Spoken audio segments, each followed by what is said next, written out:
নমস্কার বন্ধুরা, আলিয়াজ লাভ কিচেনে সবাইকে স্বাগত। চা বানানোর আগে এরকম একটা ঝটপট স্ন্যাক্সের রেসিপি বানিয়ে নিন, যেটা হচ্ছে পোটাটো ফিঙ্গার। ফিঙ্গার চিপস তো অনেক রকম খেয়েছেন, একবার এইভাবে বানিয়ে দেখতে পারেন। এটা বানানোর জন্য প্রথমে আমি 1 কাপ জল গরম করতে দেবো। এটা আমার হাফ কাপ, মানে হাফ মেজারিং কাপ। ওই জন্য দুটো কাপ, মানে হাফ কাপে 2 কাপ আমি জল দিলাম, মানে বড় কাপটা হলে 1 কাপ হতো। তার মধ্যে দিলাম আমি সামান্য নুন। যেহেতু আমি ওই মেজারিং কাপে 1 কাপ সুজি ব্যবহার করব, সেই জন্য আমি 2 কাপ দিলাম, 2 কাপ জল দিলাম আপনাদের বোঝার সুবিধার্থে। আমি ওই মেজারিং কাপে 1 কাপ সুজি আমি মেপে রেখে দিয়েছিলাম। এরপর গ্যাসের ফ্লেমটা কম করে এটা একটা ডো আকারে বানিয়ে নিতে হবে, যাতে সুজিটা ভালো মতো সেদ্ধ হয়ে যায়, একটা সুন্দর সফট ডো তৈরি হয়ে চলে আসবে। দেখুন আস্তে আস্তে এটা কম আঁচে মিক্স করতে করতে যখন এটা পুরোপুরি ভালোভাবে সেদ্ধ হয়ে যাবে, তখন দেখবেন এটা কড়া থেকে উঠে চলে আসছে, তখন বুঝতে পারবেন যে এটা আপনার রেডি হয়ে গেছে। তখন এটা তৈরি করার জন্য ঠিক হয়ে যাবে। তবে হ্যাঁ, এটার একটু সাইডে রেখে ঠান্ডা করে নিয়ে তারপর বানাতে পারবেন।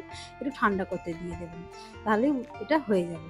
এটা সুজি লাগবে আর একটু আলু লাগবে। কিন্তু দারুণ একটা জলখাবারের রেসিপি হবে, সন্ধ্যে চায়ের সঙ্গে কিন্তু এটা জাস্ট জমে যাবে। এটা এরপর ঠান্ডা করতে দিয়ে আমি রেখে দেবো একটা পাত্রে। এরপর বাকি জিনিসগুলো আপনাদের দেখাবো ঠান্ডা হয়ে যাওয়ার পর, যে এরপর আমি আর কী কী জিনিস ব্যবহার করেছি। এখানে এটা আমি দেখেছি। তবে হ্যাঁ, এখানে দিয়ে দিচ্ছি আমি 2টো আলু সেদ্ধ করে। আমি গোটা আলু দিয়েছি, আপনারা চাইলে গ্রেট করেও দিতে পারেন। এখানে দিয়ে দিলাম স্বাদ মতো নুন, কাঁচা লঙ্কা, ধনেপাতা। লঙ্কাটা যে যার স্বাদ মতো দেবেন, ছোটো বাচ্চাদের জন্য বানালে লঙ্কাটা না দিয়েও বানাতে পারেন। কালারের জন্য সামান্য হলুদ গুঁড়ো,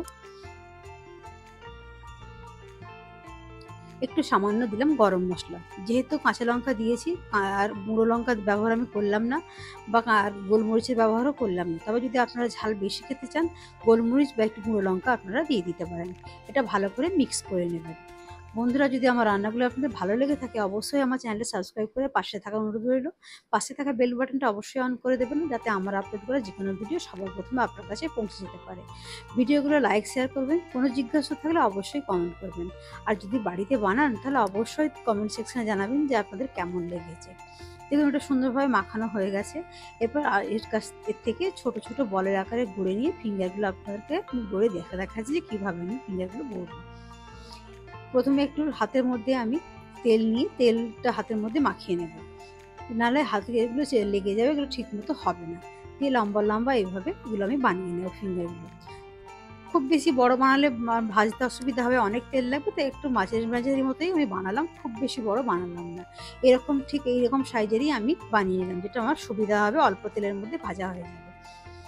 এগুলো আমার কয়েকটা বানিয়ে নিয়ে ফিরে আসছি। আমি তেলটা গরম করতে দিয়েছি।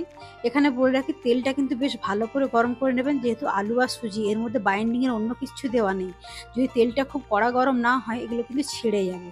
এরকম কিন্তু ভুল আমার নিজেরও হয়েছে, যে তেলটা বেশি গরম হয়নি, আমি দিয়েছি কিন্তু ফট করে কিন্তু এটাকে ছেড়ে গলে গেছে। তাই বলছি, তেলটা প্রথমে একটু গরম করে নিই, গ্যাসের ফ্লেমটা কম করে দেবেন, যাতে ভেতরটাও ভালো করে সে হয়ে যায় আর ওপরটাও ক্রিস্পি হয়। কিন্তু তেলটা মানে গরম না করলে এরকম ছেড়ে যাওয়ার একটা সম্ভাবনা থাকবে। এই যে লাল লাল মতো আমার হয়ে গেছে, দেখতে পাচ্ছেন, এগুলো আমি এরপর তুলে নেবো। আর অল্প অল্প করে ভাজবেন, একসঙ্গে অনেক দেবেন না। অনেক দিলেই তেলটা ঠান্ডা হয়ে যাবে, তখন আর জিনিসটা ওই যেরকম বললাম আপনাদের, যে ছেড়ে যাবে, একটা দলা পেকে যাবে, সেরকম হয়ে যাবে, একটা সম্ভাবনা থাকবে। আর একটা ব্যাচ দিয়ে দিচ্ছি, দিয়ে আমি বাকিগুলো ভেজে নেবো সব, আপনাদের সময় আর নষ্ট করব না। এরপর দেখি সবগুলো তুলে নেওয়ার পর আমার পরিবেশনের জন্য তৈরি হয়ে গেছে। দেখুন এইভাবে পরিবেশন করলে বাচ্চা বড় সবাই খাবে। আপনারা ভালো থাকবেন, সুস্থ থাকবেন। ফিরে আসবো অন্যদিন অন্য কোনো ভিডিও নিয়ে।